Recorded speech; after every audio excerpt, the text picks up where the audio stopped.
Welcome to VVD news TV. ప్రజల కోసం ప్రశ్నించుకుంటున్నాయి. ముందుగా ఈ రోజు వార్తల్లోని ముఖ్యాంశాలు. ఇంటర్ ఫలితాలు విడుదల. నంద్యాల జిల్లాకు మోస్తారు ఫలితాలు. ఆర్లగడ్డలో గంజాయి రవాణాపై పోలీసుల దాడి, ఒకరు అరెస్ట్. తిరుపతిలో క్రీడా విప్లవం. ఎన్టీఆర్ స్పోర్ట్స్ కాంప్లెక్స్ ప్రారంభించిన నారా లోకేష్. ఏపీలో మావిగానుకు మద్దతుగా వెలుస్తున్న ఫ్లెక్సీలు. మహానందిలో నంది ప్రదోష వైభవం, భక్తులతో క్షేత్రం కిటకిట. జువలదిన్నలో ప్రైవేట్ కంపెనీకి భూ కేటాయింపుపై సీఎం చంద్రబాబుకు వైఎస్ జగన్ వార్నింగ్. నంద్యాలలో ఘనంగా శ్రీ మాలాలమ్మ ఆలయ వార్షికోత్సవం. నిజామాబాద్ పశువు మార్కెట్లో రైతులు ఆందోళన. కుప్పం కోర్టులో గిరీష్ రెడ్డి హాజరు, కోర్టు వద్ద వైసీపీ నేతల రద్దీ. నంద్యాలలో అభివృద్ధి జోరు. 2.5 కోట్ల పనులకు మంత్రి ఫరూక్ భూమి పూజ.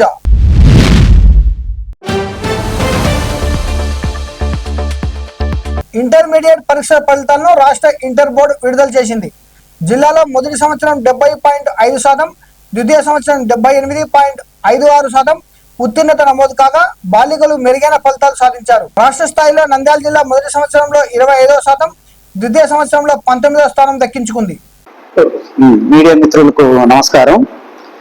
మరి రాష్ట్ర వ్యాప్తంగా నిర్వహించినటువంటి ఇంటర్మీడియట్ పబ్లిక్ పరీక్షలు మరి ఫిబ్రవరి 23వ తేదీ నుండి మార్చి 24వ తేదీ వరకు కూడా మన జిల్లాలో ఎగ్జామినేషన్ అనేది జరిగింది.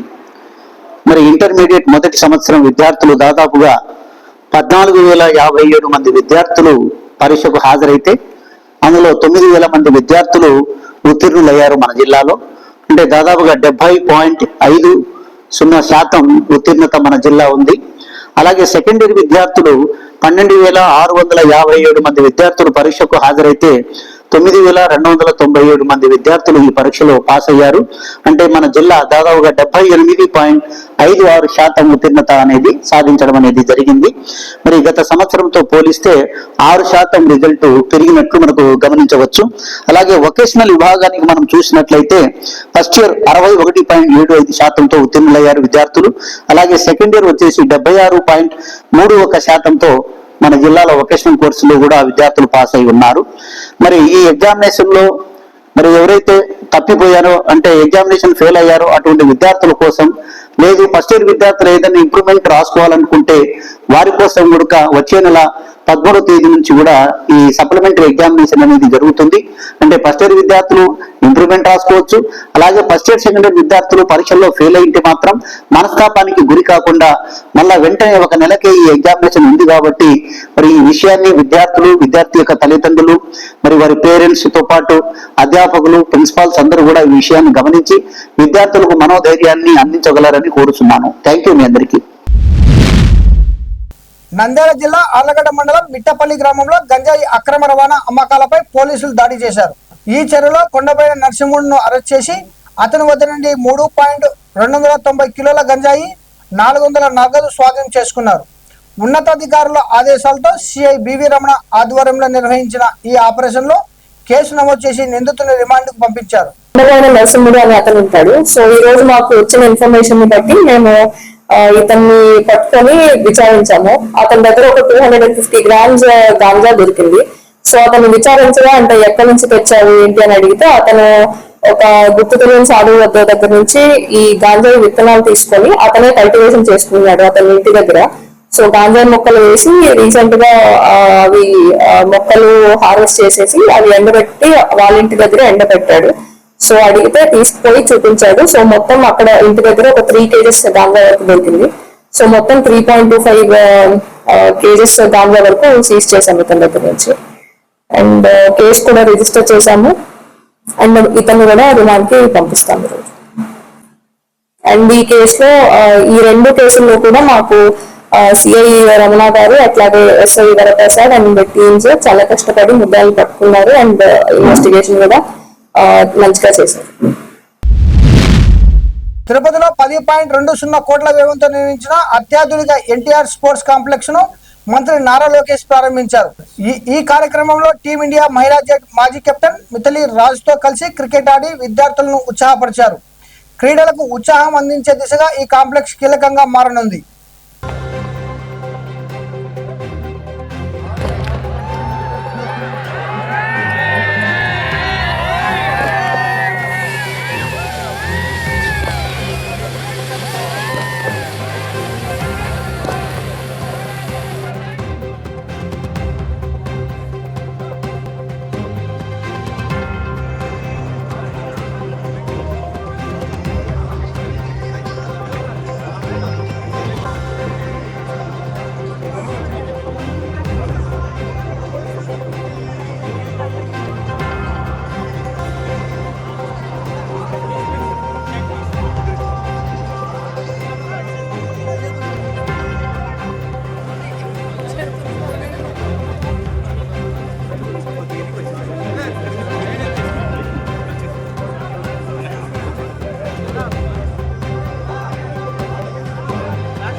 ఆంధ్రప్రదేశ్లో మావిగానుకు మద్దతుగా ఫ్లెక్సీలు వెలుస్తుండడం చర్చనీయాంశంగా మారింది.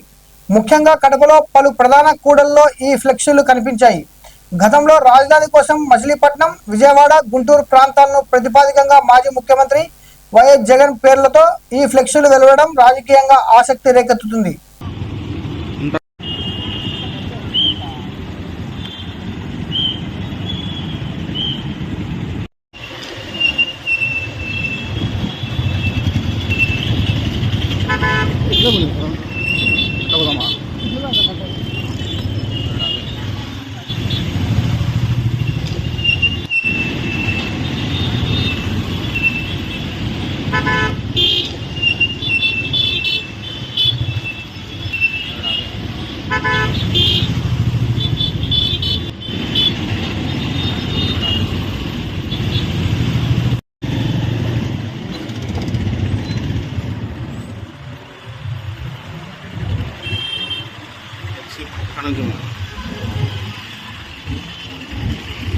పోనీ పోనీ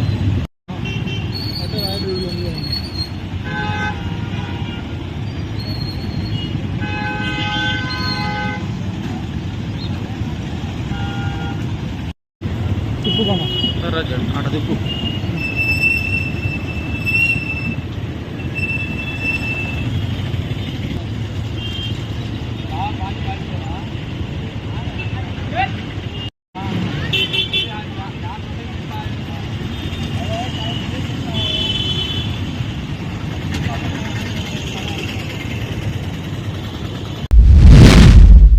మహానంది క్షేత్రంలో చైత్ర బహుళ త్రయోదశి సందర్భంగా నంది ప్రదర్శనం వైభవంగా నిర్వహించారు.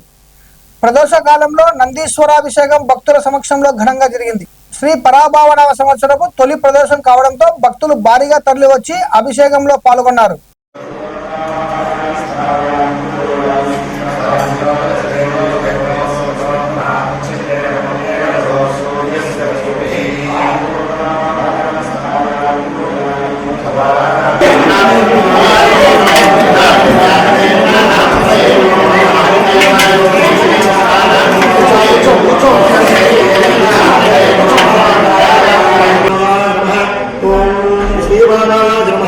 ओम हेमनु ओम सुप्रियामः सेतुर्गोविंदः ओम नागेन्द्रामः ओम विग्रहरामः ओम मतस्विंगरेमः ओम हारकेशामः ओम हेमभूषणामः ओम विष्णुश्रीमः ओम पृथ्वीरूपिणीमः ओम निधीश्वरमः ओम शिववाहनायमः ओम జువలదిన్నలో ప్రైవేట్ కంపెనీకి భూ కేటాయింపుపై మాజీ సీఎం వైఎస్ జగన్ తీవ్రంగా స్పందించారు. మత్స్యకారులకు తరిమివేసే ప్రయత్నం జరుగుతుందని ఆరోపించారు. సీఎం చంద్రబాబుకు గట్టిగా వార్నింగ్ ఇస్తున్నానని, మరో 3 ఏళ్లలో వైసీపీ ప్రభుత్వం వస్తుందని అన్నారు. అధికారంలోకి వచ్చిన వెంటనే ఆ ప్రైవేట్ కంపెనీని అక్కడి నుంచి తరలిస్తామని జగన్ హెచ్చరించారు. చంద్రబాబు నాయుడు గారిని గట్టిగా వార్నింగ్ కూడా ఇస్తా ఉన్నా. కళ్ళు మూసి తెరిచేసరికే మరో 3 ఏళ్ళు అయిపోతుంది. వచ్చేది వైఎస్ఆర్సీపీ ప్రభుత్వమే.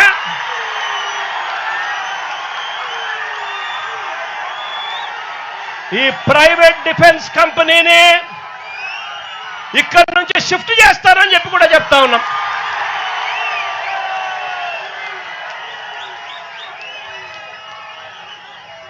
ఇక్కడ ఫిషింగ్ హార్బర్ ఇక్కడే కాదు, రాష్ట్రంలో కడతా ఉన్న 10 ఫిషింగ్ హార్బర్లు అన్ని కూడా మత్స్యకారుల సొత్తు అని చెప్పి కూడా ఈ సందర్భంగా కూడా చెప్తా ఉన్నా. దీన్ని ఎవ్వరూ కూడా వాళ్ళ దగ్గర నుంచి తీసేయలేరు. చంద్రబాబు కాదు కదా, వాళ్ళ తాత కూడా తీసేయలేదని చెప్తా ఉన్నాను. నంద్యాల చిన్న చెరువు కట్టపై వెలిసిన శ్రీ మాలాలమ్మ ఆలయ 8వ వార్షికోత్సవాన్ని ఘనంగా నిర్వహించారు. ఆలయ కమిటీ ఆధ్వర్యంలో అమ్మవారికి విశేష పూజలు నిర్వహించి అనంతరం బోనాలు సమర్పించారు. ఈ కార్యక్రమంలో భక్తులు పెద్ద సంఖ్యలో పాల్గొని అమ్మవారి దర్శనం పొందారు. ఆలయ అభివృద్ధికి ప్రజలు సహకరించాలని కమిటీ సభ్యులు కోరారు.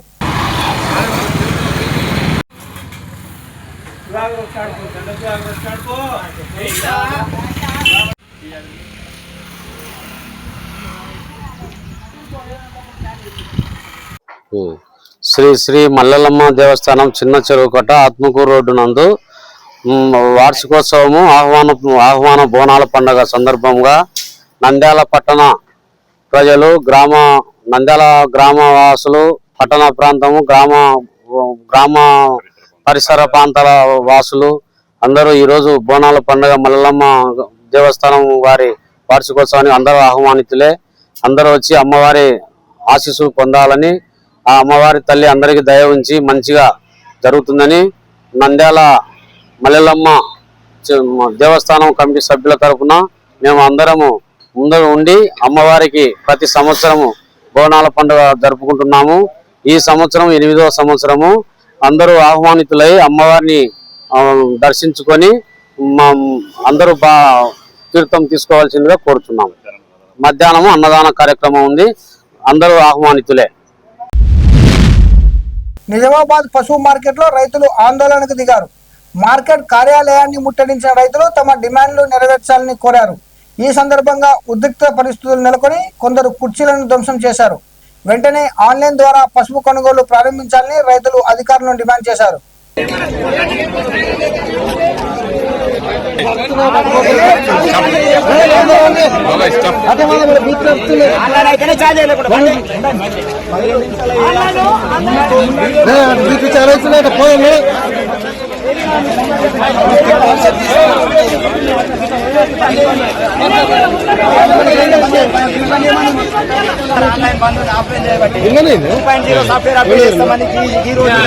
ఇంకా అప్డేట్ అయితే సాఫ్ట్వేర్ అని చెప్తున్నారు. కుమ్మకాయ మార్కెట్ ఆఫీసర్లు జనాలందరూ కుమ్మకాయ రైతులు మోసం చేస్తున్నారు. లంచాలకు మరి రండి, అందరూ రండి. రాజకీయ నాయకులు, అధికారులు, ఆఫీసర్లు వాళ్ళ ధరలు నిర్ణయిస్తే ఏం లేదు.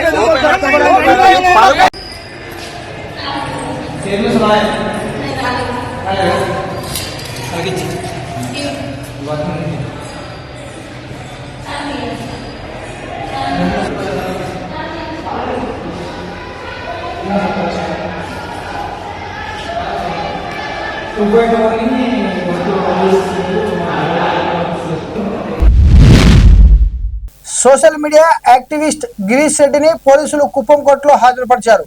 ఈ కేసులో వాదనలు కొనసాగుతున్నాయి. కోర్టు ప్రాంగణానికి ఎమ్మెల్సీ భరత్ తో పాటు వైసీపీ నాయకులు చేరుకున్నారు.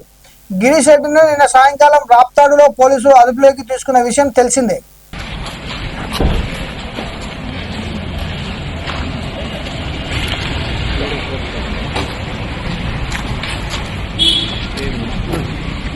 నంద్యాల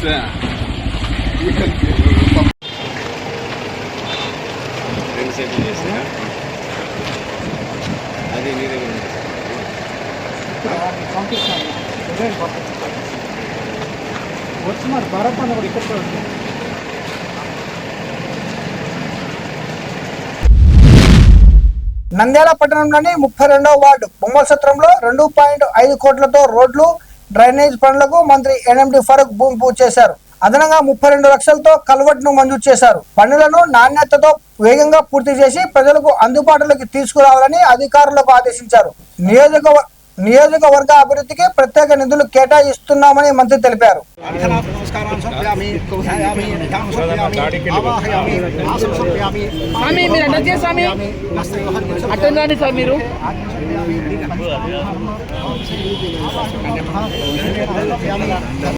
సమర్పయామి శుద్ధోదకస్నానాంతరం వస్త్రం సమర్పయామి అభ్యవస్త్రార్థం అభ్యవస్త్రార్థం అక్షరాంశమి కుంకుమాన్ని జ్ఞాపనం ద్రయాన్ని పుష్పాన్ని పూజయామి సుఖాయ మహాదేవంతాయ మహాకపిలాయ మూషిక వాహనాన్ని మొదలస్తాయ. గౌరవ ఆర్డీఓ గారికి, గౌరవ ప్రజలకి, ఇక్కడికి వచ్చేసిన పాత్రికేయులకి అందరికీ కూడా నమస్కారాలు. ఆర్ఎంపీ తరఫున ఎంతో కాలంగా ఎదురు చూస్తున్న సిమెంట్ రోడ్డు ప్లస్ డ్రైన్ కూడా దాదాపు 2.5 crores తోటి గౌరవ మంత్రి వారు శాంక్షన్ చేసి తీసుకువచ్చారు. వర్షం వస్తే మొత్తం నీళ్ళంతా బ్లాక్ అయిపోయి ఈ యొక్క కాలనీ ప్రజలు చాలా రిక్వెస్ట్ చేసుకున్నారు. గౌరవ మంత్రి వాళ్ళు మన ఆర్ఎంపీ మంత్రి గారితో కోఆర్డినేట్ చేసుకుని ఫండ్స్ పొజిషన్ కష్టంగా ఉన్నా కానీ శాంక్షన్ చేసి తీసుకువచ్చారు. ఈ రోజు ఈ వర్క్ కి శంకుస్థాపన చేస్తున్నాము. ఒక 3 months లోపల సిమెంట్ రోడ్డు వేసి ఈ డ్రైన్ రోడ్డు గట్టి కూడా వర్షాకాలం వచ్చే లోపల ఆ ప్రాబ్లమ్ సార్ట్ చేస్తామని నిర్ణయించుకుంటున్నాము. ఇకపోతే ఈ కొత్త గవర్నమెంట్ వచ్చిన తర్వాత గౌరవ మంత్రి వాళ్ళు దాదాపు 25 కోట్ల రూపాయలకు కొత్త శాంక్షన్ తీసుకువచ్చారు. ఫర్ ఎగ్జాంపుల్ మన పులిబెత్త రోడ్డు బీటీ రోడ్డు కానీ, తర్వాత భూజనూరు బీటీ రోడ్డు కానీ, ఎస్సీ వర్క్లు కొన్ని తీసుకువచ్చారు సారు. పారుమంచాల అక్కడ చాపరేవల సంజీవన్ గేట్ దగ్గర 4 కోట్ల సిమెంట్ రోడ్ జరుగుతా ఉంది. బైపాస్ రోడ్డు కూడా వేసాము. ఇంకా చాలా ప్రతిపాదనలు గవర్నమెంట్ పంపించాము. పులిబెత్త దగ్గర బ్రిడ్జి పోయి దాదాపు 5 years అయిపోతా ఉంది. అది కూడా సారు కృషి వల్ల ఆల్మోస్ట్ అప్రూవ్ స్టేజ్ లో వచ్చింది. బహుశా 1 నెలలో అప్రూవల్ ఇస్తారు. ఇకపోతే బుగ్గులేరు చూసేమంటారు. 5 సంవత్సరాల నుంచి ఆగిపోయే వరకు సార్ కృషి వల్ల, గౌరవ కలెక్టర్ గారి కృషి వల్ల, గౌరవ ఆర్డీఓ గారి ఇనిషియేషన్ వల్ల ఆ వర్క్ స్టార్ట్ అయింది. ఆ ఎంక్రోచ్మెంట్స్ కూడా త్వరలోనే రిమూవ్ చేసి ఆ సబ్జెక్ట్ గౌరవ మంత్రి వారు గారు డిస్కస్ చేస్తారు. ఈరోజు మూసాగరం బొగ్గులేని రోడ్డును కలెక్టర్ గారు జిల్లా కేంద్రం అయిన తర్వాత కలెక్టర్ గారు ప్రపోజ్ చేశారు. ఈ ఫ్లైఓవర్ నుంచి ఆ నూనెపల్లి ఫ్లైఓవర్ కు సెంట్రల్ లైటింగ్ ఇస్తే బాగుంటుంది. అక్కడ ఈ పక్కన పేదవారు ఉన్నారు కాబట్టి వారి గుడిసెల్లో వాళ్ళకు రీఎంబర్స్మెంట్ చేసి వాళ్ళకి కావాల్సిన చోట ఇస్తామని చెప్పడం జరిగింది. ఆ రోజుల్లో మనం కూడా కొంత రాజకీయం చేశాం, కాలేదు.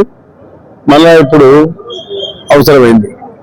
లుక్ కనబడాలా, ఒక డిస్ట్రిక్ట్ హెడ్ క్వార్టర్ అంటే ఒక డిస్ట్రిక్ట్ హెడ్ క్వార్టర్ ఉండాలా, బాగుండాలా. ఎందుకంటే తిరుపతికి చెన్నై రోడ్ ఇది కాబట్టి దీన్ని అనుకున్నాం. దీనికి ముందు 2007-8లో ఇది అప్పుడే ఈ డిజైన్ ఏందో రైల్వే వాళ్ళు డిజైన్ చేశారు ఈ బ్రిడ్జిని వేయడానికి. ఎందుకంటే రైల్వే ట్రాక్ లేదు, ఇక్కడ రైల్వే ట్రాక్ ఉంది, ఇక్కడ రైల్వే ట్రాక్ వెనుక ఉంది. ఈ సంబంధం ఏముంది? ఫ్లైఓవర్ కు సంబంధం లేదు. ఫ్లైఓవర్ వద్దని ఫ్లైఓవర్ ఆర్ఎండ్బి డిపార్ట్మెంట్ రాశారు. ఇక్కడ ఫ్లైఓవర్ తో అప్పుడు ట్రాఫిక్ కూడా తక్కువ ఉంది, ఇక్కడ ఫ్లైఓవర్ తో అవసరం లేదు, రైల్వే గేట్ అక్కడ ఉంది కాబట్టి రైల్వే గేట్ నుంచి ఇతలు తీసుకొస్తే సరిపోతుంది అన్నారు. లేకుండా అనవసరంగా డబ్బుల కోసం ఈ రోడ్డును తీసుకొచ్చి పెట్టి అనవసరం ఇక్కడ వద్దని చెప్పినా మేము, నేను కానీ చాపరేవుల, పాండవపురము, కృష్ణూరు గ్రామస్తులు అందరూ వచ్చి ధర్నా చేశాం ఇదే సెంటర్ లో. ఆయన వద్దురా బ్రిడ్జి అనవసరం, ఈ బ్రిడ్జి కావాలంటే రైల్వే ట్రాక్ ఆడ ఉంది హైవేలో, ఆ రైల్వే ట్రాక్ వేయండి, ఇక్కడ అవసరం ఉంది. లేకుంటే ఎన్నేళ్ళ టౌన్ కన్నా ఇక్కడ మంచి ప్రొటెక్షన్ ఉండేది, బాగా మంచి సెంటర్ ఉంది. దీన్ని సరే నాకు చేసి పెట్టేటప్పుడు ఈ సెంటర్ లోనే బాబాసాహెబ్ అంబేద్కర్ గారి విగ్రహం కూడా పెట్టాను. మీకందరికి గ్రామం పొద్దున్న ఏం లేదు చేసినారు. సరే చేసిన వాళ్ళు ఎన్ని సంవత్సరాలు వేసారు మీకు తెలుసు. మరిన్ని అప్డేట్ కోసం చూస్తూనే ఉండండి వివిడి న్యూస్ టీవీ, ప్రజల కోసం ప్రశ్నించే గొంతునే.